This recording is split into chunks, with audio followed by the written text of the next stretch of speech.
regarding shortening prayers and merging? Shortening prayers and joining prayers. What are the rules? The Sunnah of the Prophet ﷺ, he used to shorten the prayers when he's traveling distance around, let's say, 56 miles.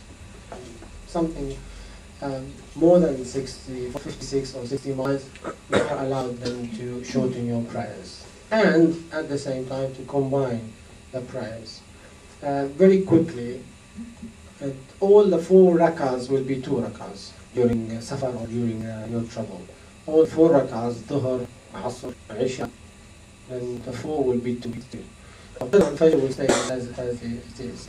Like 3 Fajr stages, don't shorten them as somebody did his jihad without qualification, and he made the Maghrib 2.5 or 1.5, and then he said, there's no half rakah, I'll give an extra half rakah and do Maghrib 2. I'm not joking. And he was Imam in the congregation. And they said, what did you pray? He said, Maghrib. This is Maghrib 3 rakahs. He said, yeah, but we are traveling, guys. Don't you know that you shorten the prayer? They said, kill you. Yes, it cannot be shortened, the Maghrib. Just Maghrib has to stay 3 rakahs. Alright, then this is the 4 rakahs, you shorten it to 2 rakahs. And you can join the Dhuhr and Asr, 2 rakahs, you can join them together, i.e. pray Dhuhr in time of Asr, or pray Asr in time of Dhuhr. You bring Dhuhr to Asr, or you bring Asr to Dhuhr time. Yes? So in Dhuhr time, you can pray Dhuhr and Asr, you pray 2 rakahs and do Salam, and then you pray Asr, do 2 rakahs and do Salam.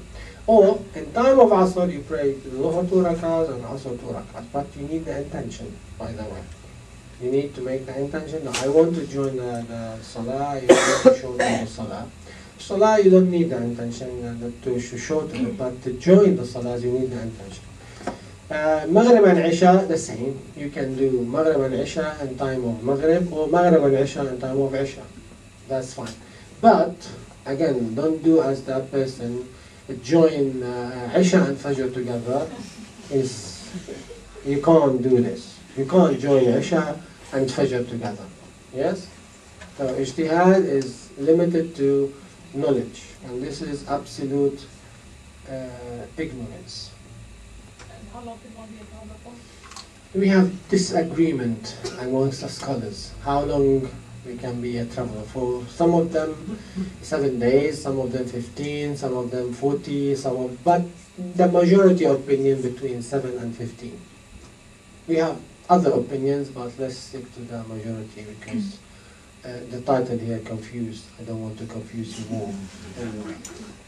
Any question from the sister side?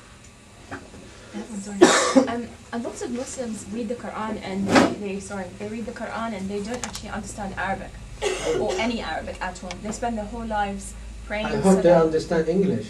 Yeah, of course. I mean, that's a massive proportion of the Asian population, let's say, and it's around the world. It's a massive population of Muslims. But is there any reward then for us in reading the Quran repetitively, as many times every year, if we don't actually understand a single word from that Quran? And if we never strive to, fair enough for those who do strive to, inshallah they will eventually become more developed in the language. But for those who don't even have the interest to, and they don't understand those, where is the reward? Some reward in just reading, just like that? You've asked 3 questions in one. I know, I apologize, sorry. This is the sale time anyway. 3 in 1, 2 in 1, buy 1 get 1 free, half price. So, the first point which you are addressing is Arabic. Let me put it in a different wording. Is Arabic an obligation to learn? Is it an obligation?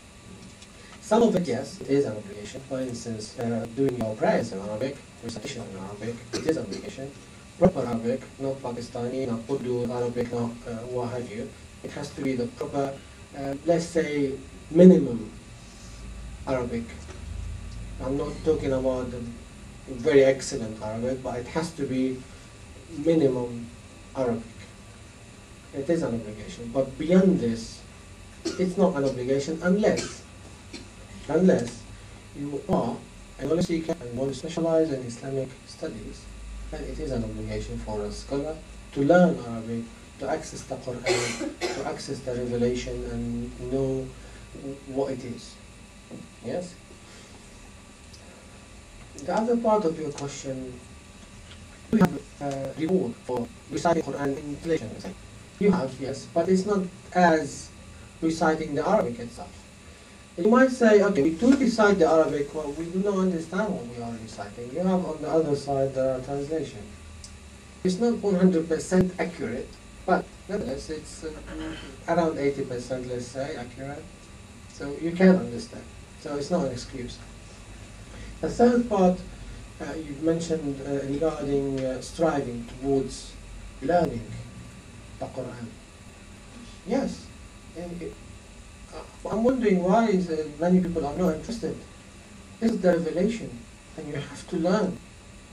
You have to learn the revelation. If you are interested in, let's say, position in your career, you will spend all night for, let's say, few months doing more research to fill this gap in your education to get into that position.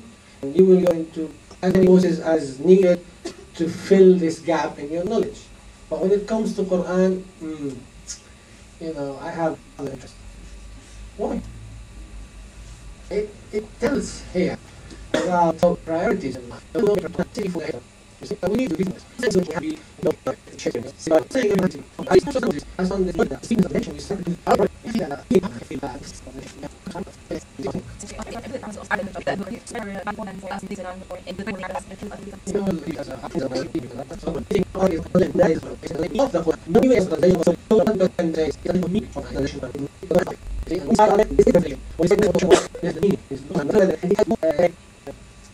it's not on the same level of the revelation, without doubt, because the revelation is sacred.